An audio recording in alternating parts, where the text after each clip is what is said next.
விருதுநகர் மாவட்டம் சிவகாசியில் மழலையர் பாரம்பரிய கலைகள் மற்றும் பாரம்பரிய விளையாட்டுகளுடன் பொங்கல் பண்டிகையை கொண்டாடி மகிழ்ந்தனர்.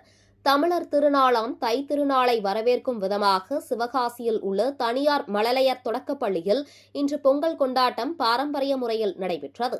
பாரம்பரிய உடையணிந்து வந்த மழலையர் விவசாயத்தை பாதுகாப்பதன் அவசியத்தை வலியுறுத்தும் வகையில் புல்கட்டுகள், மூங்கில் கூடைகள், மண்வெட்டி ஆகியவற்றை சுமந்து வந்து நெல்மணிகள், காய்கறிகளை படையலிட்டு விவசாயிகளை வணங்கினர். இதனைத் தொடர்ந்து மழலையர்களுக்கான கோலாட்டம், சிலம்பாட்டம், காவடியாட்டம், பொய்க்கால் குதிரை, வில்லுப்பாட்டு போன்ற பாரம்பரிய கிராமிய கலை நிகழ்ச்சிகளும், கயிறு இழுக்கும் போட்டி, உரியடி உள்ளிட்ட பல்வேறு பாரம்பரிய விளையாட்டுப் போட்டிகள் நடத்தப்பட்டு ஆட்டம் பாட்டத்துடன் பொங்கல் பண்டிகையை மிகுந்த உற்சாகத்துடன் கொண்டாடி மகிழ்ந்தனர்.